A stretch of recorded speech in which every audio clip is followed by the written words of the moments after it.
최동석, 유정식의 경영톡.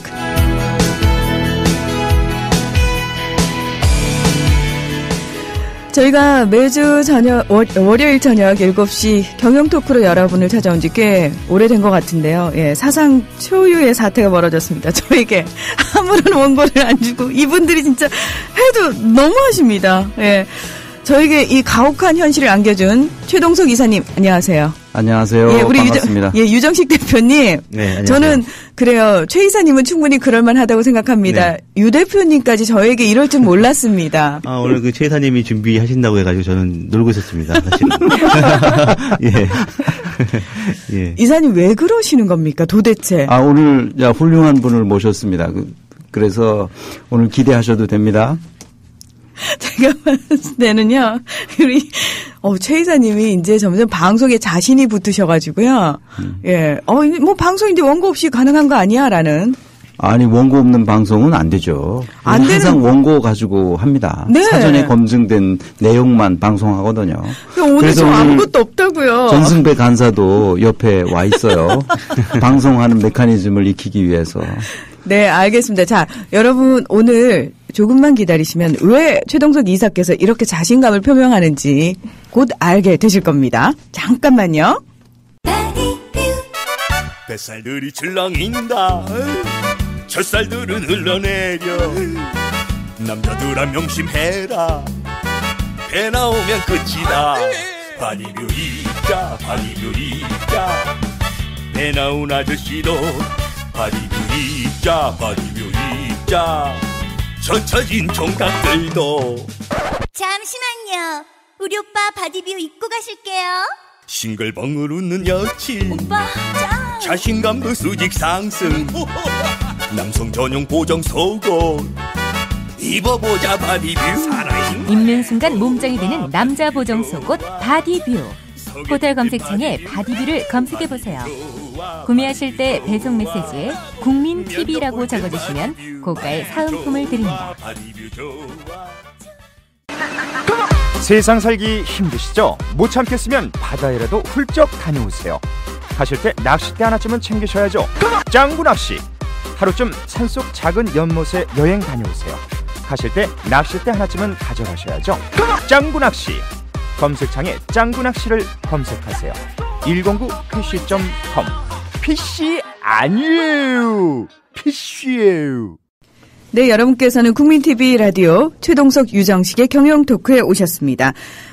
최동석 기사님 이제 공개를 좀 해주시죠. 네, 기대해도 좋다고 제가 말씀을 드렸는데요. 지금 현재 시국 상황이 아시다시피 우리가 경영토크로만 할 수 있는 상황은 아닌 것 같습니다. 그래서 1987년 6월 항쟁이 있었던 상황과 비슷한 상황이 지금 재현되고 있습니다. 우리 손으로 직접 대통령을 뽑자는 것이 당시 시위 구호였거든요. 제가 한국은행에 있을 때인데요. 그때 넥타이 부대도 다 거리로 나왔을 때입니다. 네. 지금은 그때와 달리 상황은 조금 바뀌었지만 국정원과 국방부와 보훈처 등과 같은 선거와 전혀 관련이 없는 국가기관이 선거에 개입해서 불법 선거를 치르고 있습니다. 그래서 박근혜 후보가 대통령에 당선되는 초유의 사태가 발생한 것이죠. 그래서 도저히 눈뜨고 볼 수 없다고 생각하고 분연히 일어선 분들이 있습니다. 페이스북과 트위터를 통해서 자연스럽게 모여서 지금은 당당히 아주 활발하게 활동하고 있고 전 세계적인 네트워크망을 구축해 가고 있는 것으로 알려져 있죠. 그래서 오늘은 그 활동의 주역을 맡고 계시는 분을 모셨습니다. 조국의 민주주의를 위해서 애쓰는 분인데요. 지금은 해외에서 활동하고 계시지만 잠시 한국에 오셨습니다. 그래서 유권소의 공동대표를 맡고 있는 제니퍼 리 선생님을 모시고 저간의 사정을 들어보도록 하겠습니다.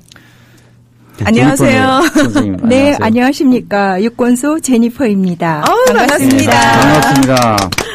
워낙 유명 인사신데 실제로 뵙게 돼서 영광입니다. 오늘 사실 모시기가 어려웠는데요. 오늘 출국하시는 날인데 제가 강권을 해서 연기를 하셨죠. 비행기표를 연기했습니다. 너무나 감사하고요. 그래서 언제 다시 모실지 몰라서 이렇게 원고도 없이 우리 한마디로 말하면 SNS에서 움직이는 조직이잖아요. 그러니까 리더가 없는 조직이죠. 그래서 오늘 오늘 경영 토크의 제목은 리더 없는 조직, Leaderless Organization. 멋있죠. 예. 네, 말씀하신 것처럼 오랫동안 이제 미국에서 생활하시면서 우리 조국의 민주주의 상황을 고민하셨던 우리 제니퍼 리 선생님과 함께 잠깐 그동안에 어떤 활동을 하셨는지 그리고 어떻게 이렇게 조직이 활발하게 움직이는지에 대해서도 알아보도록 그렇게 하겠습니다. 우리 제니퍼 리 선생님은 유권소에 대해서 조금 그 뜻을 설명해 주시면 고맙겠습니다. 네, 전에 반갑습니다. 아까 인사를 나눴지만 제가 국민TV하고는 지금 3번째 출연인데요. 전에 정은현 이사님 타임라인에서 네. 제가 2번 방송을 했습니다. 그래서 선생님께서는 그때 당시 소도 아닌 유권소가 뭐냐 막 이런 재미있는 말씀도 하셨는데요. 네, 유권소는 유권자 권리를 소중하게 여기는 사람들의 모임이라는 뜻입니다. 네. 네, 저희들이 선거를 하고 투표를 하고 하는데 그런 치르면서 자기들의 표의 향방에 대해서 이렇게 다들 선거만 하고 잊어버리죠, 다들. 그래서 그 권리를 우리한테 주어진 권리를 소중하게 생각하는 사람들이 한번 뜻을 모아보자라는 시초로 그 이름을 지었고요. 모이게 된 계기는 18대 대선, 작년 12월 19일 날 치러진 18대 대선에서 부정선거임을 저희들은 감지를 하고 거기에 분노하는 사람들의 모임이 유권소입니다. 네. 네. 그러니까 유권자들의 권리가 훼손됐다. 네. 잃어버려졌다. 그래서 네. 그걸 되찾아야 된다. 네, 그런 그렇습니다. 생각을 하는 분들의 모임이로군요. 네. 네. 그래서 언제 그런 구체적인 어떤 조직이 있는 것도 아니고 어떤 사무실이 있는 것도 아닌 것 같아요. 네. 제가 보기엔. 네.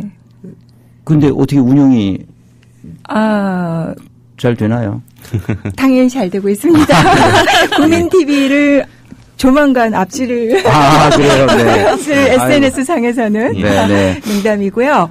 아까 선생님 이사님 말씀하셨듯이 저한테 선생님 이러셨는데 저희 유권소는 저한테 대표 이런 얘기도 사실 아닙니다. 저는 전 SNS 각 트위터나 SNS 상에서 활동하시는 각 유권자들이 그저 한 곳으로 모인 거에 불과하고 저는 그 모인 분들의 홍보를 자처하는 제가 그 역을 맡고 있을 뿐이지 대표나 이런 직함 사실 필요 없는 조직입니다. 저희는. 그 만들어진 위치가 그럼 이제 미국인가요?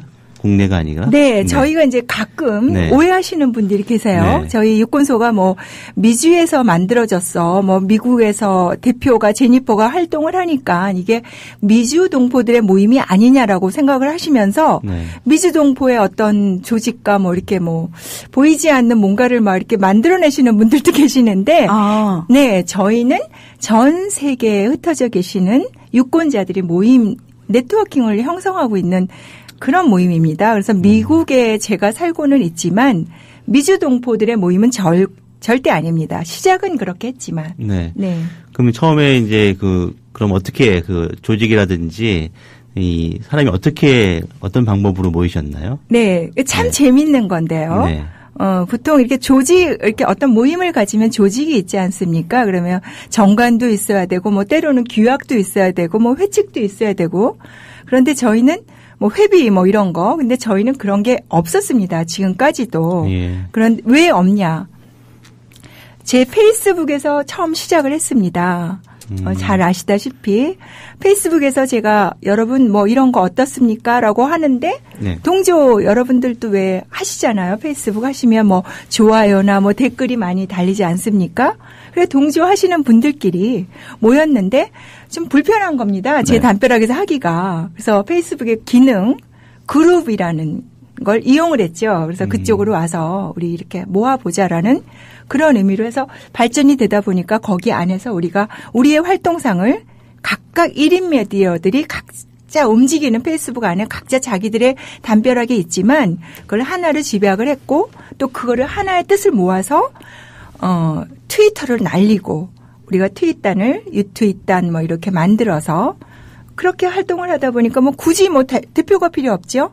전 회원의 대표화 된 겁니다. 예, 네. 따로 물리적인 장소에 사무실이 있고 그런 게 없죠. 전혀 없습니까? 네, 전혀 없죠. 저희는 예. 예, 그런 거를 원하시는 분들이 많이 계세요. 네네. 사무실을 만들자, 뭐 또 뭐 지부를 만들자, 또 전 세계 유권소에 본부를 뭐 뉴질랜드에서 우리 이제 고모님으로 계시는 뉴질랜드에 근데 거기다 만들자 이렇게 뭐 실체적인 유형의 어떤 건물을 보이게 좀 하자라고 말씀들도 많이 하시는데 왜냐하면 그게 저희한테는 지금까지 익숙했던 거였으니까. 그렇죠. 예. 예, 그래서 저희 유권소 페이지에 보면은 기존의 시민운동의 어떤 그런 패러다임을 벗어나는 저희들이 새로운 시민운동이라고 우리가 주장을 하는데요. 네.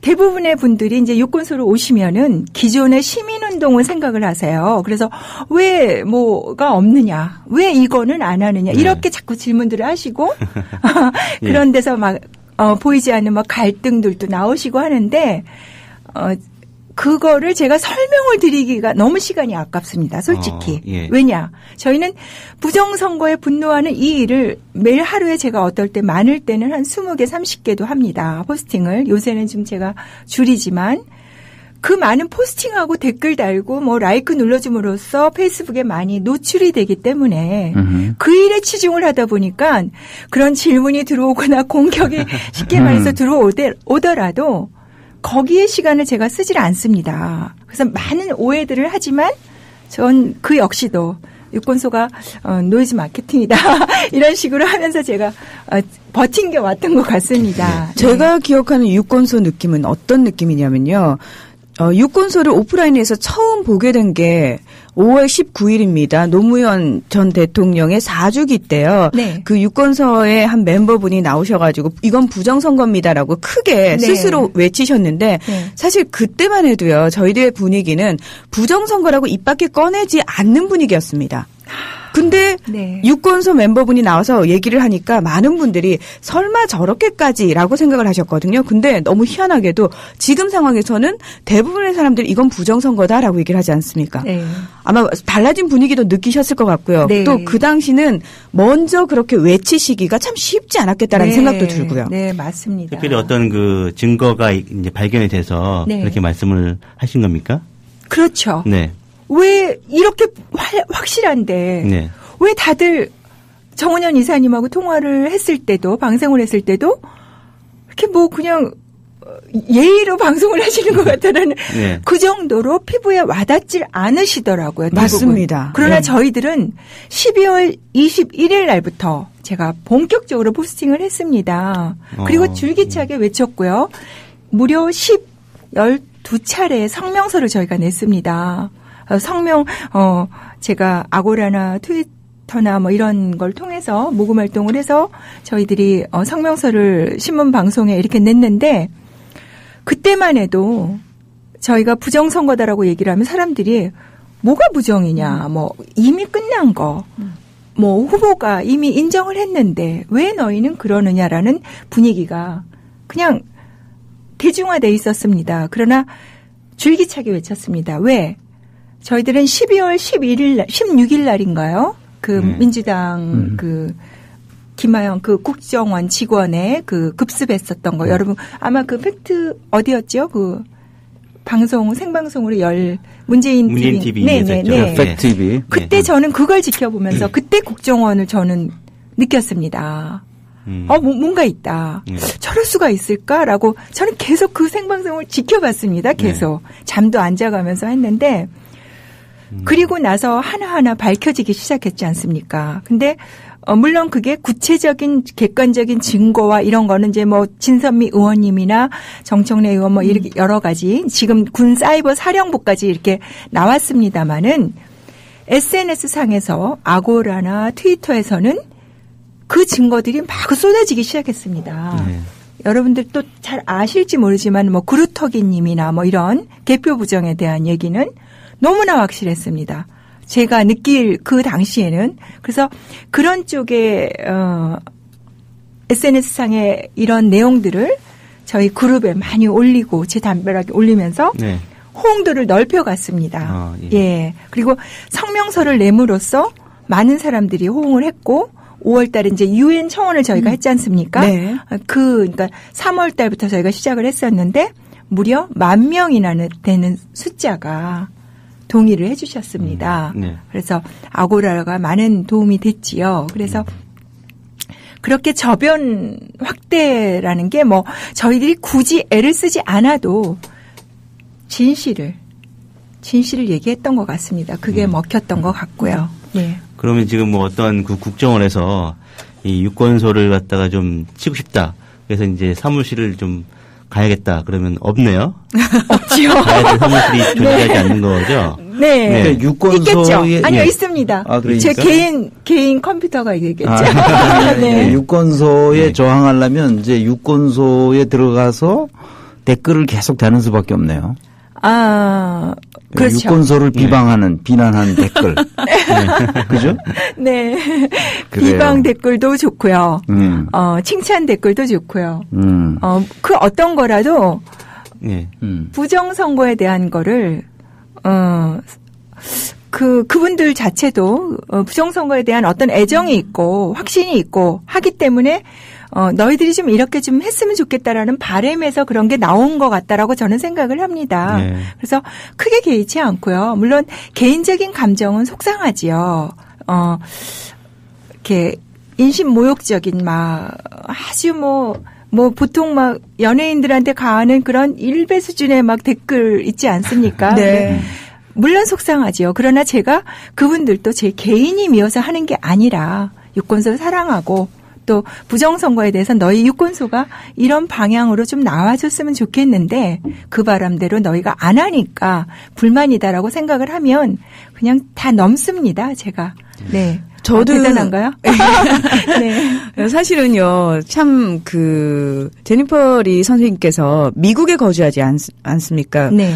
국내에 거주하지 않는 게 얼마나 다행인지라는 생각을 제일 처음 했고요. 왜냐하면 현실적인 어떤 문제들 때문에. 네. 미국에 거주하심에도 불구하고 어떤 불이익이 분명히 갈 텐데라는 걱정도 됐고요. 네. 그걸 많이 고민을 했습니다. 그래서 대표를 세우자 국내 공식적인 어떤 직함을 가지고 대외적으로 공신력 있게 대담을 나간다든지 방송을 한다든지 홍보를 한다든지 할 때 국내 대표가 필요하지 않느냐라고 얘기들이 나왔을 때 제가 그랬습니다. 미주에 있는 사람들이 그 역할을 맡아야지만이 만일에 어떤 일이 겪었을 때도 저희들을 책임을 물을 수가 없다. 그래서 저희가 사실은 미주에 있는 저희가 유권소가 이제 1기, 2기, 3기가 있습니다. 제가 혼자 했었을 때가 1기 대표라고 하고요. 2기 대표는 이제 세 분의 미국 대표들이 했습니다. 저를 비롯해서. 그다음에 이제 3기가 이제 한국에서 이제 오프 활동이 활발해지니까 5분, 2분을 더 추가를 해서 5분이 활동을 했는데 지금 현재는 이제 명목상으로는 제가 저와 미국에 계시는 전원님이라고 그분과 제가 현재는 대표라는 직함을 제가 좋아하지는 않지만 맡고는 있습니다마는 저희는 대표가 필요가 없는 조직입니다, 사실은. 예. 예. 대표가 따로 대표라는 직함을 쓰는 이유가 따로 혹시 있으십니까? 이 대표라는 직함은 참 아이러니하고 우스운데요. 네. 정훈현 이사님이 붙여주신 겁니다. 그래요? 그전에는 없었습니다. 대표라는 게.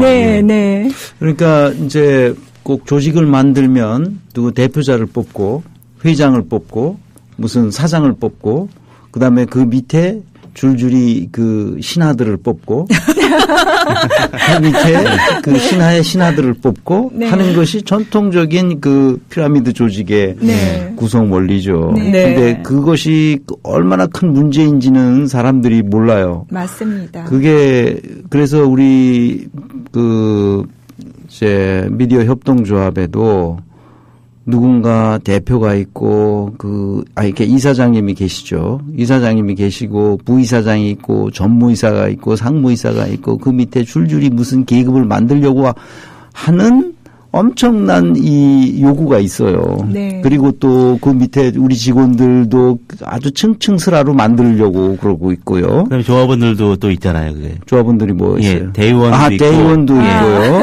일반 조합원 있고. 일반 조합원이 있고요. 네. 뭔가 계급을 계속 만들려고 그래요. 아주 이거 참 그래서 제가 항상 얘기하는 게 조합원 위에 조합원 없고 조합원 아래 조합원이 없다. 우리 모두 다 조합원이고 조합원 위에 조합원인다고 생각해서 계급을 만들고자 하는 사람은 이미 협동조합의 정신을 거역하는 것이다. 협동조합은 다 같은 이게 민주주의 원리인 것 같아요. 맞습니다. 네. 그러니까 제 생각에 민주주의는 백성이 주인이라는 거예요. 백성민의 네. 주인 주자니까 백성이 주인이 되는 것인데 주인 위에 주인이 있으면 위에 있는 주인인 주인일지 모르지만 밑에 있는 주인은 주인이 아니거든요. 종이 된 거죠. 네. 그래서 민주주의의 핵심은 모든 사람들이 한 사람 한 사람 홍길동, 김계동, 김말숙 다 이 사람들이 다 주인이라는 거거든요. 네.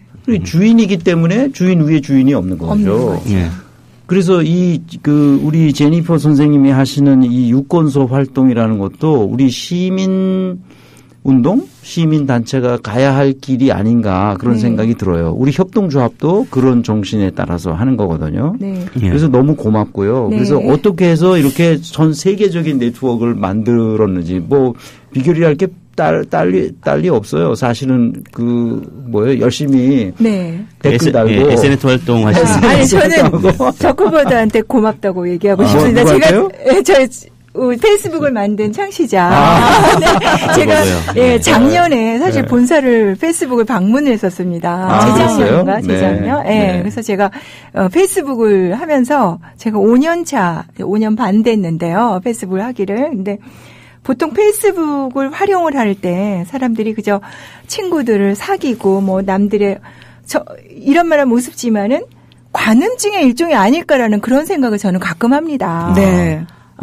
남의 사생활을 이렇게 들여다보는 거잖아요. 그래서 음식을 만들어서 먹었다, 뭐 예쁜 데를 갔다 왔다 이러지 않습니까? 네. 그래서 저는 그거를 제가 이걸 보면서 또 안 좋은 쪽으로 많이 가는 쪽도 있더라고요. 네. 보이지 않게 네. 성인들의 어떤 놀이터. 그래서 뭐 이성적인 문제도 막 생기기도 하고 그러나 저는 어떤 생각을 했냐면 페이스북을 이렇게 하면서 저도 이제 미국에서는 처음에 이제 뭐 학부모, 친구, 엄마 뭐 이런 동문 뭐 몇 명 이렇게 시작을 했던 것이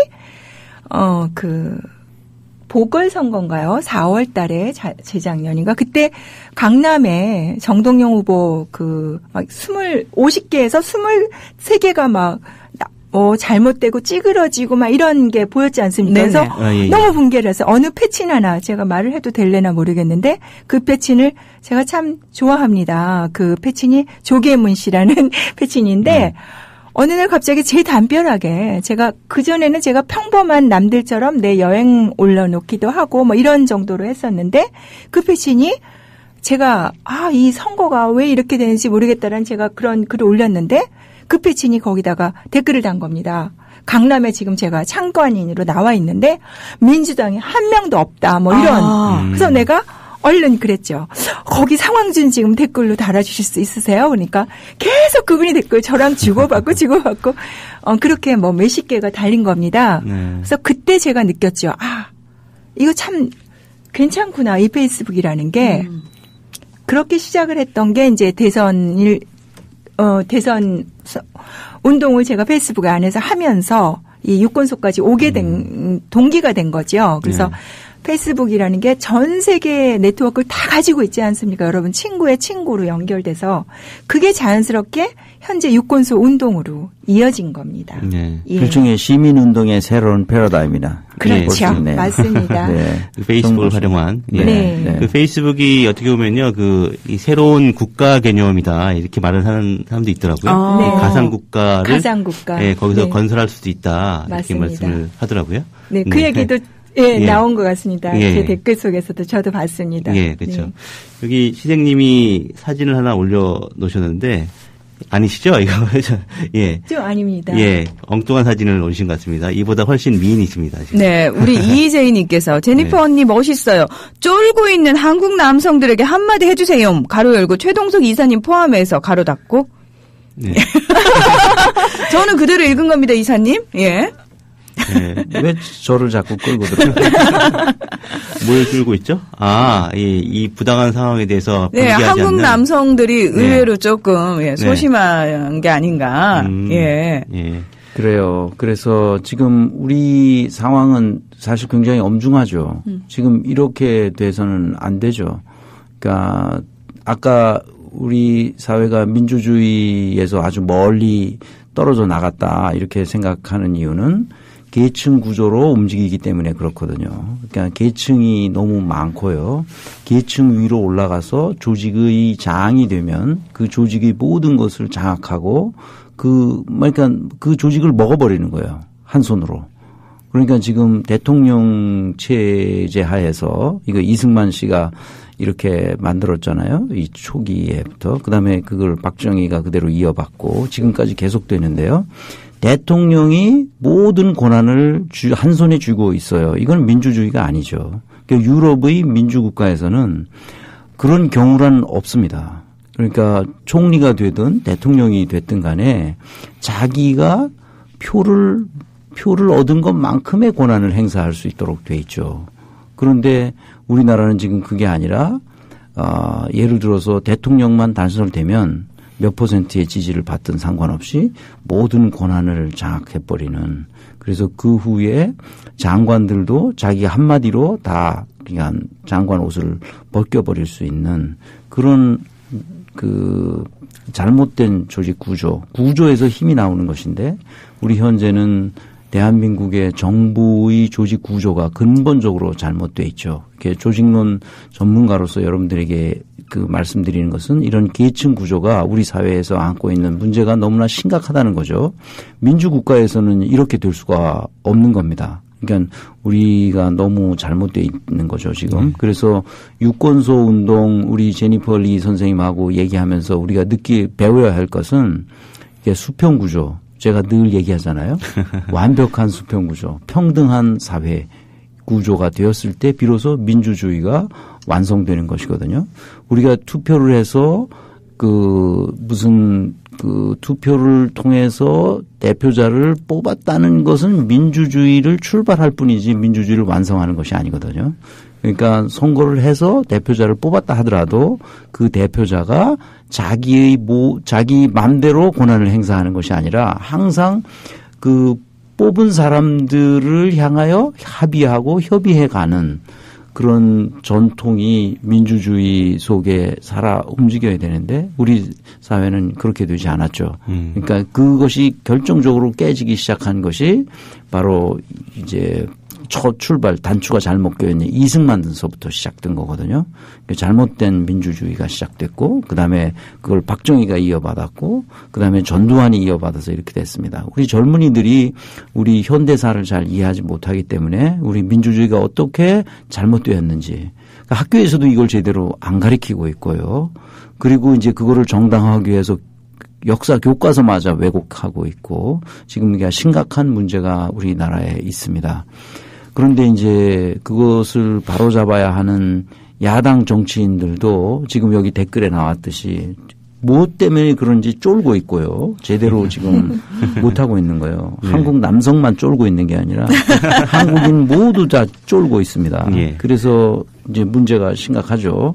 그래서 이제 우리가 해야 할 일은 21세기에 제가 강의할 때마다 얘기하는 거지만 21세기에 우리 민족의 를 구원할 수 있는 길은 뭐냐?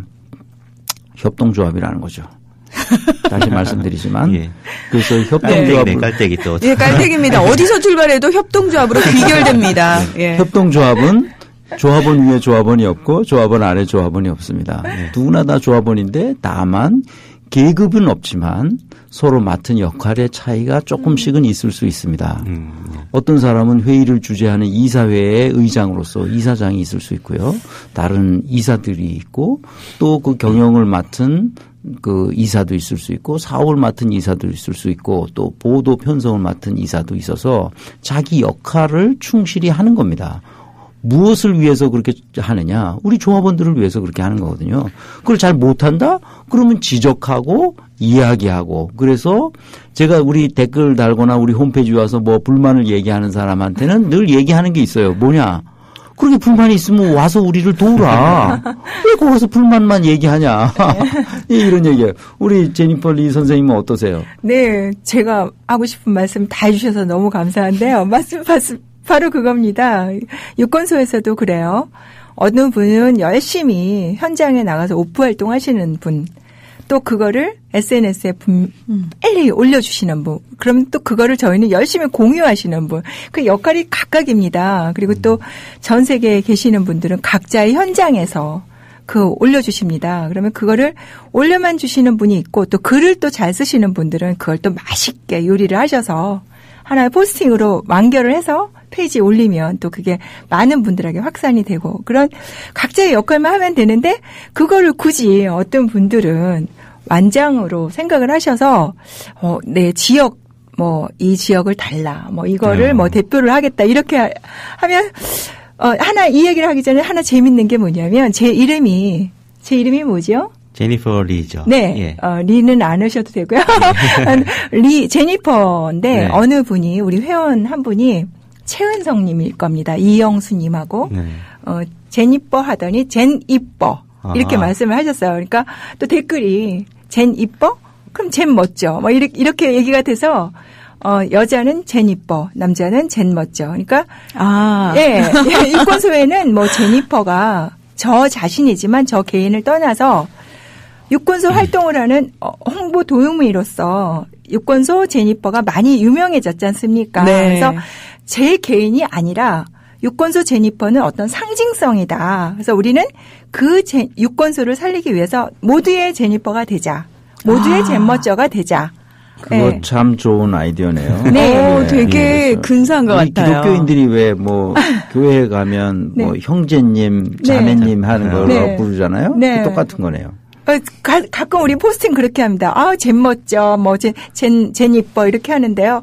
좋은 아이디어. 예. 네. 하나가 되는 거죠. 누가 꼭 대표고 누가 어떤 상명하복에 이런 게 아니라 누가 이 일을 많이 하면 쟤 진짜 멋지다. 쟤 너무 예쁘다. 이런 표현을 하면서 이 일을 하고 있습니다. 그러니까 리더가 없는 조직이 이렇게 좀 좋을 수 있는데 항상 이제 반대 의견이 좀 있습니다. 항상. 네. 그래서 리더가 있어야만 구심점을 가질 수 있고 네. 그래야지 어떤 일을 일사불란하게 빨리 처리할 수 있고 맞습니다. 그다음에 이제 어떤 조직이 뭔가를 실패했을 경우에 책임을 질 사람. 네. 이 세 가지 이유가 리더가 필요하다. 그래서 이렇게 말씀을 하거든요. 네. 예, 혹시 그에 대한 의견이 있으십니까? 그래서 이제 제가 그게 비난도 많이 받고요. 네. 또 칭찬도 많이 받습니다. 첫째 비난을 얘기하면 제니퍼가 독재를 한다 이런 얘기도 있습니다. 근데 그거를 어떻게 생각하면 제가 그만큼 일을 많이 하는 겁니다. 많이 하니까. 네. 그런데 본인들이 각자의 담벼락에서 열심히 하시면 젠 이뻐가 되시는 겁니다. 근데 자기들이 하질 않으시고 제가 이제 답답해서 많이 하죠. 제가 그룹 물론 이제 그룹은 공지를 많이 올리고 또 이제 정예 회원들은 유사랑이라고 해서 정예 회원들이 방에 있지만 열심히 또 그 각자의 담벼락에서 많이 활동을 하시면은 저는 쭉 타임라인을 다 보진 않지만 많이 활동을 하시는 분들을 제가 페이버릿으로 나서 그분들 거를 또 가져와서 페이지에 많이 올립니다. 그리고 트윗을 많이 날리고요. 그러다 보면 뭐야 유권소는 제니퍼 의도대로만 흘러가나? 라고 오해하실 수가 있습니다. 네. 그러나 그게 아니라 그만큼 정말 제가 이런 말 하면 또 제 자랑이 되겠는데요. 아침에 눈 뜨고 일어나서 장장 11개월 동안을 잠자는 시간, 한국 분들이 주무시는 시간 몇 시간 빼고는 그때 집안일을 봅니다. 한국 분들이 주무시는 시간 빼고는, 페이스북에서 삽니다. 가족분들이 불만이 많으시겠어요. 많죠. 거의 페인 수준으로 하셨네요. 페인이죠. 근데 정신 차린 페인입니다, 저는.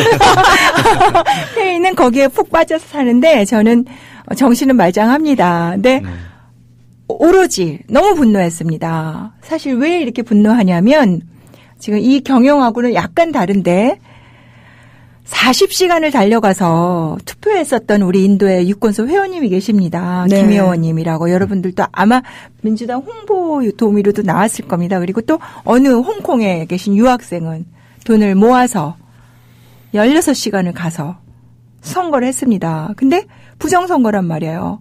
너무 안타까운데 다들 나하고 상관이 없다. 나하고 무슨 상관이냐. 자기의 문제임에도 불구하고 그렇게 외면을 합니다. 그런데 알리면 제가 부지런히 꾸준히 11개월을 알리니까 제 패친들이 변하는 게 보입니다. 네. 처음에는 뭐 라이크 한두 개 뭐 이렇게 뭐 10단위 뭐 이러다 지금은 뭐 어마어마합니다. 변하는 거예요. 제니퍼님 때문에 뭐 이런 얘기가 우습지만 칭찬 받아도 됩니다, 저. 아니, 정말 칭찬해드리고 싶습니다. 네. 11개월을 같은 사안으로 너무 억울하니까. 그리고 알게 되면 이분들도 변할 것이다라는 생각으로 했기 때문에,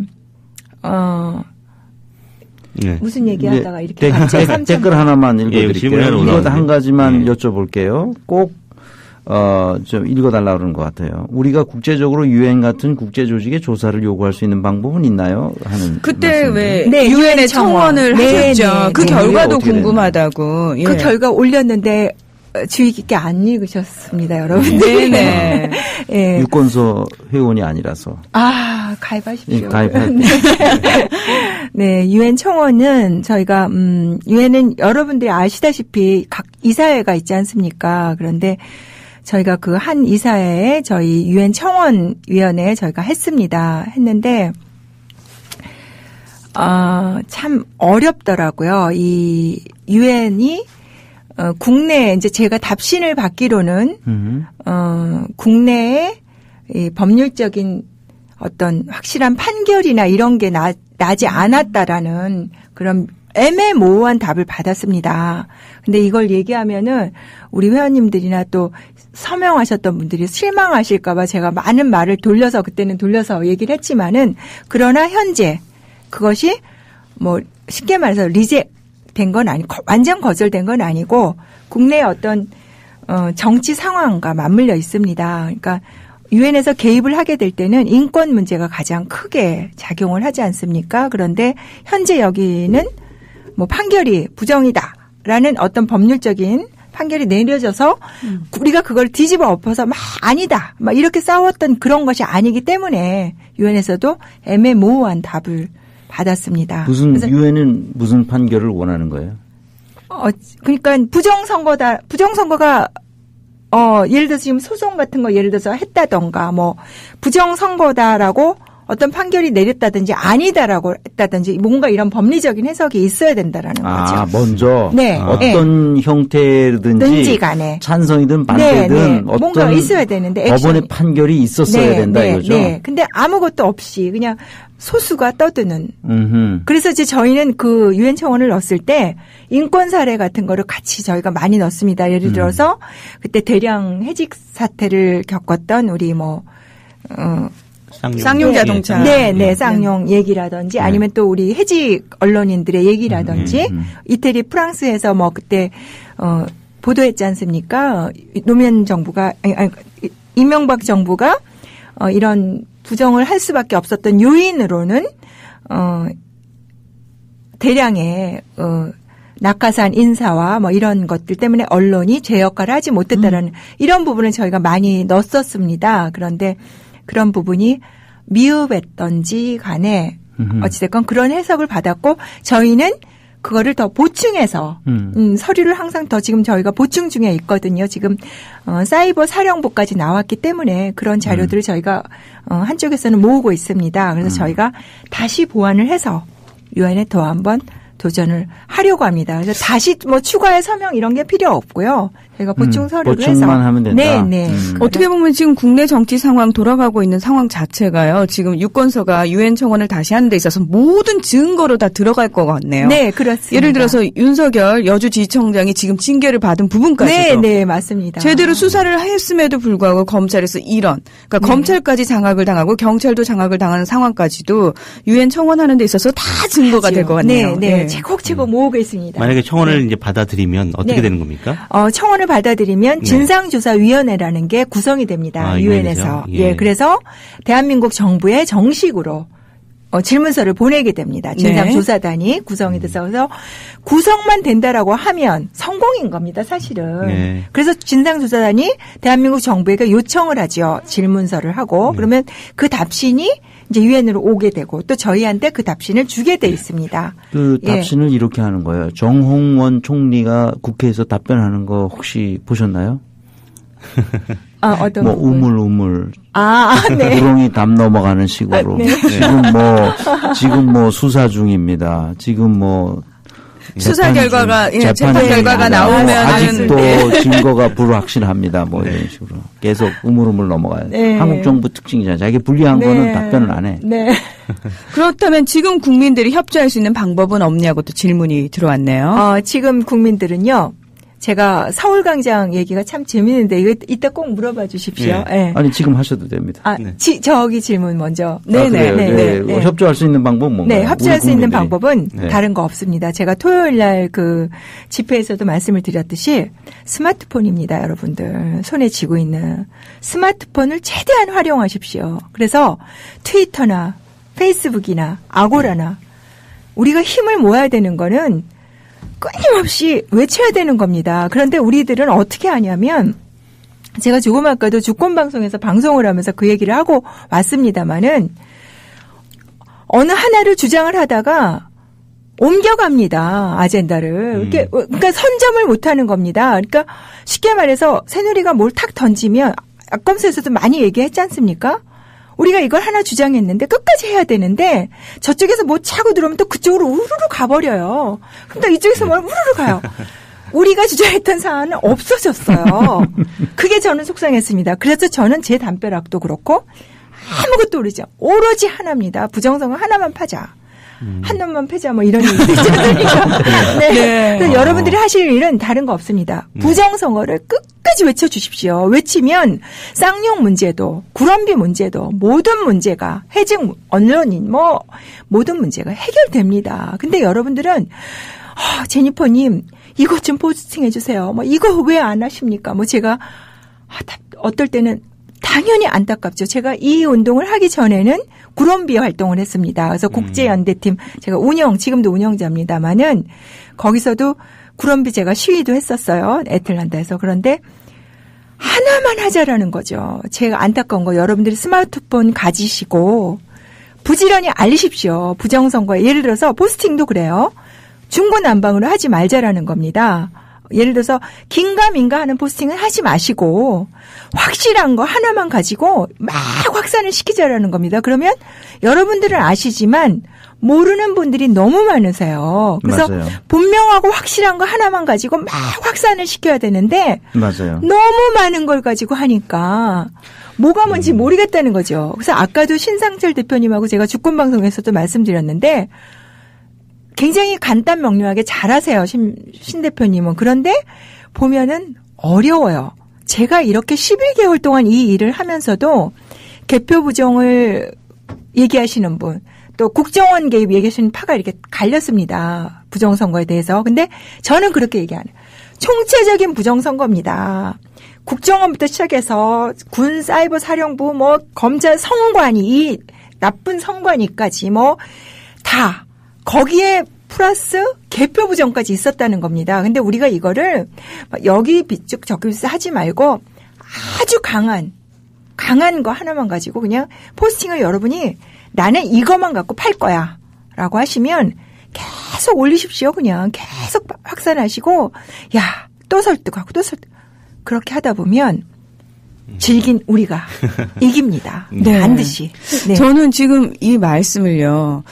야당 측에서 좀 들었으면 좋겠다라는 개인적인 바람이 있습니다. 바로 그겁니다. 예. 예. 저들의 이제 폭탄 터뜨리기 그 수법에 놀아나지 말자. 네. 이런 거죠. 네. 예.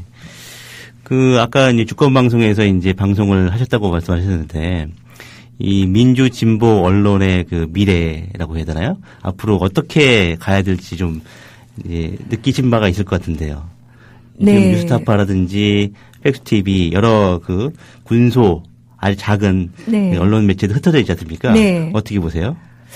국민 방송이 처음에 이제 생기기 직전에 네. 우리가 사실은 페이스북 안에서도 이런 얘기가 막 있었지 않습니까? 대선 끝나고 나서 언론이 살아야 된다. 노무현 대통령님, 이 얘기하면 안 되는데요. 죄송합니다. 괜찮아요. 네. 뭐, 노무현 대통령님이 이제 그 사람 사는 세상 안에서 사방이 막혔는데 어떻게 할 것이냐. 여론을 돌려야 된다. 그 여론이 뭐냐. 결국은 우리의 힘이죠. 1인 미디어가 돼서 알리고 알려서 넘자. 이 거대 언론을 넘자라는 게 우리의 그건데, 이 국민 TV가 생길 때 우리들이 다들 생각을 했지 않습니까? 우리도 하나 만들자. 이래서 국민 TV가 이제 오늘날 이루어졌는데, 또 팩트 TV나 뭐 여러 가지가 군소 매체가 있습니다. 오늘 제가 주권 방송 가면서 참 슬펐어요. 네. 뭐 열악하지요. 또 우리 국민 TV를 굉장히 막 거기서는 이렇게 막 부티나는 방송 이렇게 하시는데 여기도 사실 열악한 거 아닙니까? KBS나 이 조중동이나 이 주요 언론에 보면 너무 안타깝지요. 그래서 이거를 하나로 만들면 참 좋을 텐데라는 생각을 하지만 또 생각들이 다 각각입니다. 그래서 어려운 문제긴 하는데요. 제가 무슨 신도 아니고 이걸 어떻게 제가 답을 드리겠습니까마는 각자의 위치에서 각 색깔을 확실하게 가지고 있는 게 참 좋겠다고 생각을 합니다. 팩트TV는 이런 부분에서 확실하다. 또 뭐 뉴스타파는 이 부분에서 확실하다. 이런 선을 자기만의 색깔을 확실하게 우리가 뭐 케이블 TV 뭐 우리가 골라보듯이 지금 뉴스를 골라보는 시대니까 우리가 그렇게 하지 않으면은 저 조중동의 거대 언론을 넘을 수가 없지 않는가. 예, 그런 생각을 합니다. 그래서 우후죽순격으로 많이 생기지만 막 욕심을 내지 말고 하나만 파자라는 거죠. 식당도 그러지 않습니까? 뭐 여러 가지 메뉴 하면 뭐 자기네들이 많은 사람들을 다 포용할 수 있고 그 사람들의 입맛에 맞게 음식을 팔 수 있을 것 같지만 그렇지 않지 않습니까? 그래서 전문성을 가진 방송을 하나 하더라도 이 방송 들으면 그게 궁금해? 거기 가면 항상 들을 수 있어라는 그런 전문성을 좀 개발을 하셔서 물론 국민 TV 욕심 많겠죠. 엄마들 프로도 하고 싶고 또 뭐 이런 이렇게 지식계층의 이런 쪽, 시사 쪽, 다 하고 싶겠지만, 그렇게 가면 성공하지 않을까라는 생각을 합니다. 주제 넘었습니다. 아닙니다. 저희에게 굉장히 또 새로운 한 방법을 제시해 준 거라고 저희는 생각이 들고요. 이렇게 SNS를 통해서 정말 새로운 시민운동의 패러다임을 보여주고 계신데, 저희가 이번 선거에서도 참 많은 부분들이 좌절을 하신 부분이요. 지상파 방송만 보시는 분들, 네. 조중동만 보시는 분들, 네. SNS를 전혀 하지 않는 분들을 어떻게 바꿀 것인가, 어떻게 우리가 끌어안을 것인가에 대한 문제 제기거든요. 네. 그 부분에 대한 고민도 참 많이 하실 것 같아요. 네, 그게 참 어렵습니다. 그래서 제가 우리 유권소를 가끔 비방하시는 그런 분들을 볼 때도 제가 우리 염려하시는 분들한테 제가 그런 얘기를 합니다. 폭풍 속의 찻잔이다. 우리끼리 치고받고 싸우는 거다, 결국은. 아무리 우리가 떠들어도 소수거든요. 이 국민방송, 여러 매체 다 합쳐도 거대 언론에 비해서는 정말 세발의 피고, 우리들 안에서 노는 거잖아요. 그래서 그거를 넘을 길은 우리가, 참 여러 가지 생각이 있습니다만은, 외연을 확대하는 방법이 결국은 저는 이 스마트폰에 저는 목숨을 겁니다. 제가 다 갖고 계시잖아요. 누구나 갖고 계시는데 어느 한 방송이 하나의 히트를 쳤습니다. 이번에 예를 들어서 양천구 이런 거 터졌다. 그러면 누가 했던지 간에 그거 쫙 몰아줬으면 좋겠어요. 저는. 예. 예. 그러면 그게 쫙 몰아가지 않습니까? 그런데 경쟁을 한단 말이죠. 네가 그래? 그럼 나도 이거. 우리도 이거. 그렇게 되면 분산이 되는 게 좀 안타깝습니다. 그래서 우리 유권소 페이지가, 유권소 회원들의 활동상을 주로 많이 올려서 이제 처음에는 오프 활동이 없었기 때문에 저희가 대한문 앞에서 40명, 50명 할 때부터 제가 올리기 시작했는데 지금 이제 우리 유권소 회원들이 너무 많으니까 그분들 소식 올리기만도 바빠서 제가 많이 못 올리고 있습니다만은 어느 한 부분에서 그쪽이 좀 터졌다. 쉽게 말해서 파리가 유권소가 거기도 우리 유권소 회원님들이 많이 하셨습니다. 파리도. 근데 거기에서 뭔가 터졌다 그러면 전 방송이나 모든 게 그냥 그쪽으로 쫙 몰아주면 그게 힘이 되지 않을까. 그러다 보면 그거 조중동을 이길 수 있단 말이죠, 우리가. 저는 노무현 대통령님의 그 추모 인파 엄청나지 않았습니까? 그 잠재된 힘을 저는 하나로 만들 수 있는 거가 분명히 있다라고 저는 생각을 해서 유권서를 시작했었던 거거든요. 분명히 이분들이 잠자고 있지만 깨우면 일어날 것이다.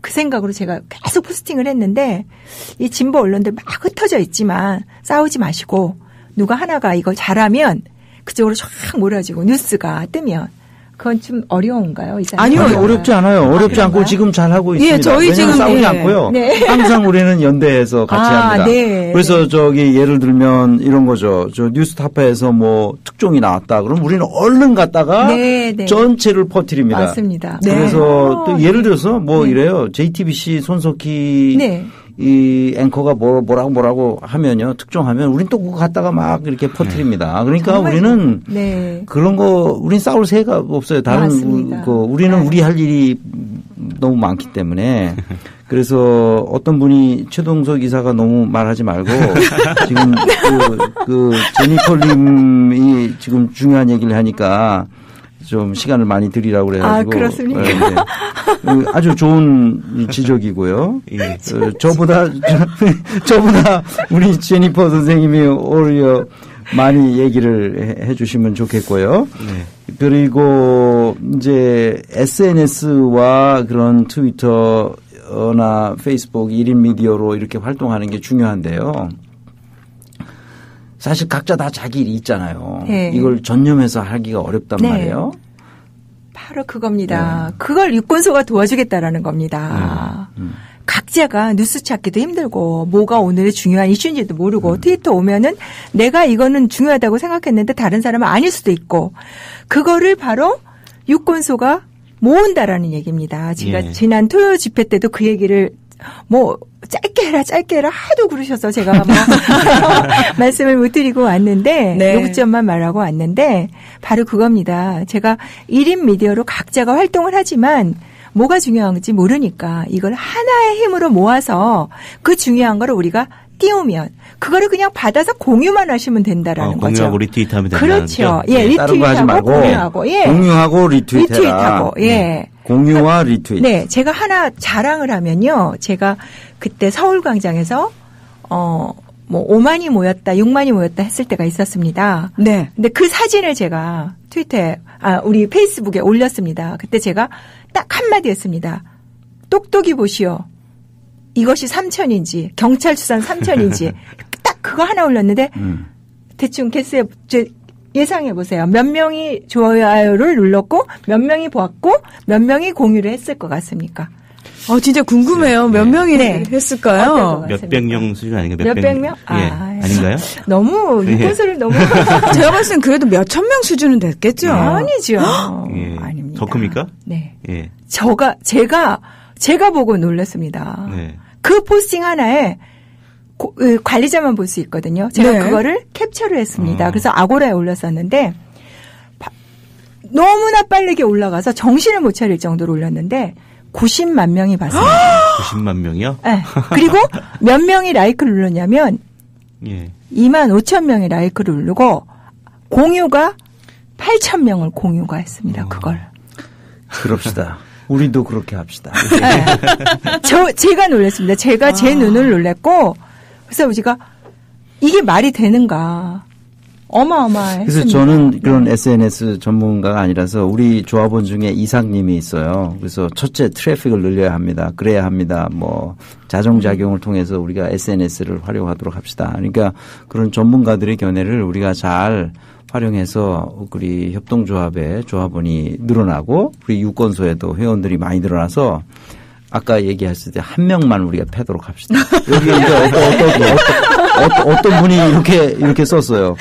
조선일보를 패자고. 최동석 이사 vs 그 방상훈 사장 이러겠는데.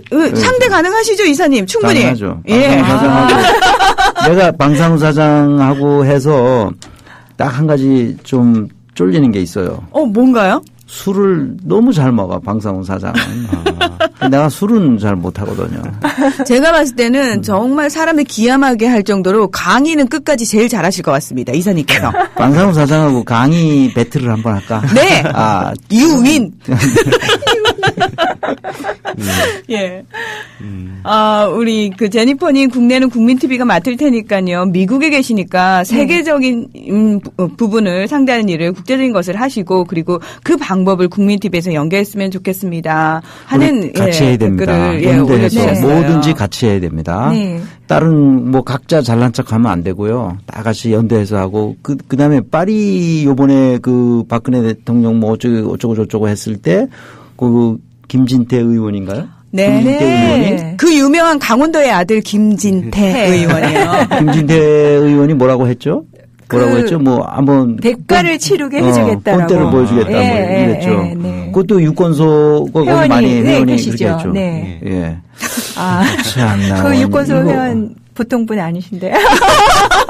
그래서 거기도 배틀을 한번 붙여줘. 네, 배틀. 네. 이제 저희가 마무리를 해야 될 시간인데, 예, 그 한국 오셔서 굉장히 바쁘게 이제 열심히 하시다 또 가시는 거잖아요. 끝으로 혹시 저희들에게 하고 싶은 말 우리 있으시면. 국민 TV가 뭐 혹시 고쳐야 될 점, 개선해야 될 점 이런 것 포함해서 한 말씀 해주시면 고맙겠습니다. 국민 TV는 고마움이죠.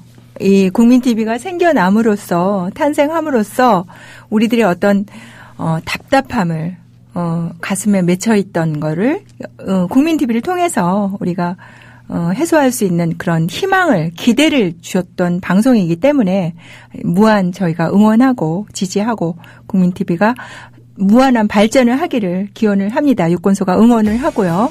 그리고 하나는 네, 우리 유권소도 더불어서 우리 국민투표와 더불어서 반드시 이 18대 대선의 부정선거를 반드시 밝혀내서 박근혜 씨를 당선 무효증까지 저희가 전달했으니까 반드시 끌어내리는데 최선을 다하는 저희와 유권소와 국민TV가 됐으면 좋겠습니다. 네, 오늘 감사합니다. 제니퍼 린 선생님 정말 귀한 시간 내주셔서 고맙습니다. 네, 감사합니다. 저희 앞으로 함께 멋진 일 펼쳐나갔으면 좋겠고요. 네. 자, 최종표 기사님 그리고 우리 유정식 대표님 고맙습니다. 네, 감사합니다. 네. 경영 토크는 다음 주 월요일 다시 찾아오겠습니다. 함께 해주셔서 고맙습니다.